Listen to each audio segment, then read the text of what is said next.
Bom dia, queridos. Graça e paz. Você que nos acompanha através da nossa rádio desde as 6 horas da manhã. Você também agora passa a nos acompanhar através da nossa rede social Facebook, nesse nosso momento diário de devocional, de reflexão, para começarmos um dia abençoado. Amém? E nessa manhã eu trago um texto aqui de Mateus, no capítulo 7, do versículo 1 ao 5, na nova versão internacional, na Bíblia na NVI. E o texto de Mateus 7, versículo 1 ao 5 diz o seguinte: Não julguem para que vocês não sejam julgados, pois da mesma forma que vocês julgarem os outros, vocês serão julgados, e a medida que usarem também será usada para vocês. Porque você repara no cisco que está no olho do seu irmão e não se dá conta da viga que está no seu olho? Como você pode dizer ao seu irmão: deixe-me tirar o cisco do seu olho, quando há uma viga no seu? Hipócrita, primeiro tire a viga do seu olho, e então você verá claramente para tirar o cisco do olho do seu irmão. Isso aqui fala do julgamento ao próximo. E é por isso que nós estaremos orando agora, falando com Deus, para que possamos ter o discernimento espiritual, para não sermos julgadores, mas sim servos de Deus, que somos usados por Ele para abençoarmos o próximo. Amém, queridos?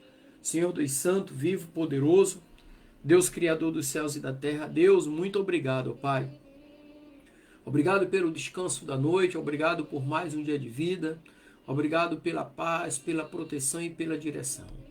Ó Deus, em suas mãos eu coloco a minha vida, a vida da minha família, dos meus parentes, meus amigos, a vida de todos que estarão nos acompanhando nesta manhã, e que neste dia, ó Pai, seja desatado nós, seja desarmado armadilhas, ó Pai, caiam por terra tentações, Senhor, ó Deus, e que sejam destravados, ó Pai, projetos, Senhor, que teus servos estão aguardando. E que neste dia também seja repreendido todo espírito de enfermidade, todo espírito de vingança, de vício, de prostituição, espírito de inveja, ó Pai, de mágoa, de rancor, de ódio, de desânimo, de divisão, e que verdadeiramente o Teu Espírito Santo tome lugar em nossas vidas para nos consolar, nos confortar, nos alicerçar e nos direcionar. Esta é a oração do Teu servo para este dia, em nome de Jesus. Amém e graças a Deus. Eu quero começar esse dia fazendo menção aqui do grupo de amigos da infância, né? Nós que somos da idade mais 60, nós temos amigos que marcaram nossa infância, nosso início de juventude. Eu que sou pernambucano, sou de uma cidadezinha chamada Camaragibe. Lá nós temos alguns amigos como a Mariluce, a Marta Cristina, o Silvio, o Jarrão, o Lourenço, o Jailson, o Roberto, o Henrique, o Ricardo, o Clementino, que ontem nós batemos um papo, né? Ele também é veterano de marinha, assim como eu. E também tenho outros amigos ali, como o Marcílio, estudamos juntos, o Marcílio, né? Não está no grupo, mas é amigo desse grupo. Amigos de verdade é o nome desse grupo. O Lindoval, a Lúcia, são amigos que marcaram a minha infância, marcaram meu início de juventude, minha adolescência, né? Eu lembro que eu estudei na escola chamada Jarbas Passarinho, lá em Recife, estudei no colégio, lá em Camaragibe, estudei também, na época iniciei contabilidade na escola Carneiro Leão, e logo em seguida a minha vida teve uma mudança drástica, eu entrei para a Marinha, né? E saí de lá aos 17 para 18 anos e nunca mais voltei para morar em Pernambuco. Morei muito tempo no Rio de Janeiro, morei no Rio Grande do Sul e já moro aqui há 17 anos em Santa Catarina. Então que o Senhor abençoe vocês, amigos, onde vocês estiverem nesse momento, que a mão de Deus esteja sobre a vida de vocês. E é um tema bem proposto hoje, o julgamento ao próximo, por isso que eu citei a vida dos colegas de infância, de adolescência, de juventude, porque infelizmente o ser humano ele julga demais, ele não compreende o que aconteceu na vida das pessoas, Muitas das vezes ele faz julgamento precipitado. E hoje é com grande alegria, né, e satisfação que nós vamos refletir sobre esse tema, que é um tema tão relevante e mais desafiador ainda, que é o julgamento ao próximo. Por quê? Porque nós vivemos numa época, onde as redes sociais e também a constante exposição nos leva a julgar os outros de uma maneira mais rápida. E muitas das vezes aquele julgamento é em cima de um assunto que é muito superficial. Então Jesus, em seu Sermão do Monte aqui, capítulo 7 de Mateus, ele aborda essa questão de uma maneira clara e direta. Por isso que nós vamos explorar tão grande isso aí. Qual é o contexto histórico aqui e o que significa não julgar? O Sermão do Monte de Mateus, que começa no capítulo 5 e vai até o capítulo 7 de Mateus, ou seja, capítulo 5, 6 e 7, é uma das maiores compilações de ensinamentos de Jesus. Ele fala a um povo, aquele povo que estava próximo dele, que vivia sob a lei, onde a prática do julgamento era comum, especialmente entre os fariseus, que eram conhecidos por sua hipocrisia e legalismo. Como hoje nós temos muitos hipócritas no nosso meio. Muitas das vezes aponta-se o defeito do outro para poder dizer que é santo, para dizer que é justo. Então o defeito do outro acaba se tornando uma virtude em mim. E nós não podemos fazer isso. Agora, qual é o significado da palavra julgar? No grego é utilizada a palavra krino, que refere-se a discernir, decidir ou condenar. Jesus ele não proíbe o discernimento, mas ele proíbe o julgamento. Julgamento que é motivado por uma atitude de superioridade ou hipocrisia. Ou seja, julgamento por hipocrisia Jesus condena. Agora Jesus recomenda, a palavra de Deus recomenda que você faça o julgamento de si mesmo. Na ministração da ceia, por exemplo, que Paulo fala, ali no capítulo 11, ele diz assim: por isso julgue-se o homem a si mesmo. Não é julgar o próximo, é julgar você pelas suas atitudes. Atitudes quando você fala, atitude quando você realiza o teu falar. Então julgue-se a si mesmo, não ao próximo. E Jesus fala sobre a medida do julgamento. Jesus ensina que a forma como julgamos os outros será a mesma medida que usará conosco. Então isso nos convida à reflexão. Que reflexão? Precisamos fazer uma pergunta a nós mesmos. Estamos sendo justos e misericordiosos em nossos julgamentos? Eu falo sempre, olha, todos nós temos defeito. A Bíblia diz que todos são pecadores. A Bíblia diz que não há um justo sequer sobre a face da terra. A Bíblia diz que o Senhor procura os verdadeiros adoradores, que o adorem em espírito e em verdade. Ninguém é perfeito. Todos nós temos defeito porque nós sentimos dor. Quem não tem medo da morte? Ok? Então, do versículo 3 ao 5, fala do perigo da hipocrisia. Ou seja, a viga e o cisco. Jesus usa uma hipérbole para ilustrar a hipocrisia. Como podemos nos preocupar com um pequeno erro de alguém, enquanto temos grandes falhas em nossas próprias vidas? Deixe cada um carregar a sua cruz. Não se intrometa na vida de ninguém para carregar a cruz que é dela. Os erros ensinam tão somente as pessoas que o cometeu. E para nós nos dá uma lição, para não cairmos no mesmo erro. Por isso que existe o autoexame. Antes de apontar o dedo, somos chamados a um exame de consciência. A autoavaliação é essencial para que possamos ver claramente antes de julgar alguém. Nós não sabemos como é que está o coração daquela pessoa, a mente, a vida dela, a família. Mas na maioria das vezes as pessoas saem julgando e depois pedem desculpa. A desculpa não abate o julgamento.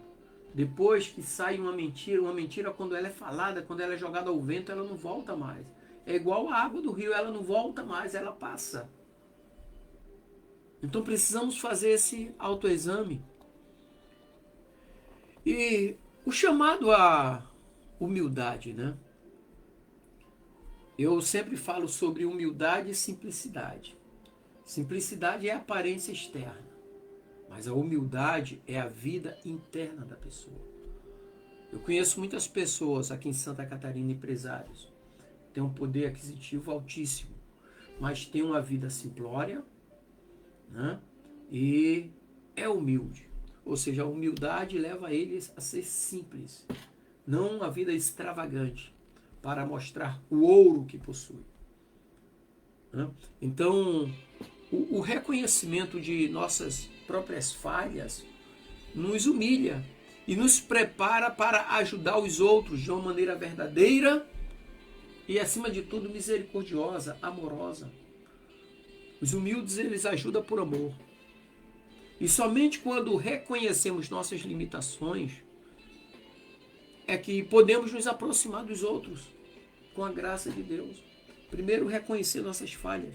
Lembre-se que a cozinheira, antes de colocar comida no prato para alguém, ela provou do tempero.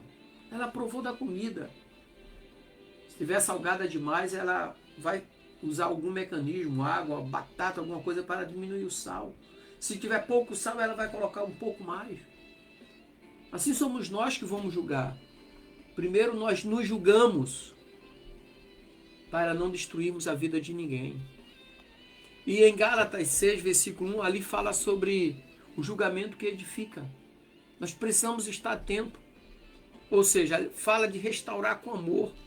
Paulo nos ensina aqui em Gálatas 6:1 que se alguém é surpreendido em alguma falta, nós devemos restaurá-lo com o espírito da mansidão. Ou seja, o julgamento não deve ser punitivo e sim restaurador. Tem pessoas que primeiro apontam o dedo, sai falando pelos quatro ventos e depois quer abraçar. Temos que ter cuidado, precisamos ouvir mais do que falamos. Temos 2 ouvidos e uma boca. Temos que ouvir pelo menos o dobro do que falamos. E aqui nós temos também a importância da comunidade, da família. Em uma comunidade cristã, em uma família cristã, nós somos chamados a ajudar uns aos outros e crescer em santidade. Isso quer dizer que o amor deve ser a motivação por trás de qualquer correção. Até porque a Bíblia nos ensina que o pai corrige o filho a quem ama. Deus corrige os seus servos porque nós somos criatura nas mãos do Criador. E o Criador ama a sua criatura. O amigo ajuda o outro amigo. E ele corrige com amor. Porque nós temos a medida da graça. Quando julgamos, devemos sempre lembrar da graça que recebemos, do amor de Deus. Lembre-se que Deus amou o mundo de tal maneira que deu seu único filho para que todo aquele que nele crê não pereça, mas tenha vida eterna. E diante desse texto nós temos algumas lições práticas que nós precisamos seguir, precisamos viver. A primeira lição que nós extraímos desse texto que fala do julgamento ao próximo é o autoexame regular. O que significa isso? Significa que você deve reservar um tempo em sua vida de oração para examinar suas próprias ações e motivações. Lembre-se que a motivação é algo que é interno e a incentivação é externa. Pergunte a Deus para revelar áreas em que você pode estar sendo crítico ou julgado. Sabe? E Deus, ele é tremendo nisso. Mas você sabe quais as áreas da sua vida que você tem deficiência, que precisam ser sanadas. E muitas das vezes, para essas deficiências serem sanadas, precisamos da ajuda de Deus. Segunda lição é promover a restauração. Quando você se deparar com um amigo em erro, busque abordá-los com amor e humildade. Primeiro, pergunte a você mesmo: como posso ajudar essa pessoa a voltar ao caminho certo? Eu costumo dizer que existem vários tipos de amigos. Tem amigos que é bom para emprestar dinheiro, mas não é bom para entrar na sua casa. Tem amigos que é bom para entrar na sua casa, para conversar contigo, mas não é bom para emprestar dinheiro. Tem amigos que é bom em problemas conjugais, mas não é bom para resolver problemas sociais ou financeiros. Mas são amigos.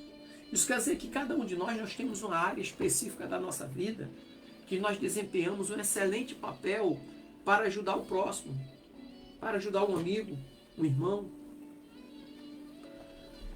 A segunda lição prática é cultivar o espírito de compaixão.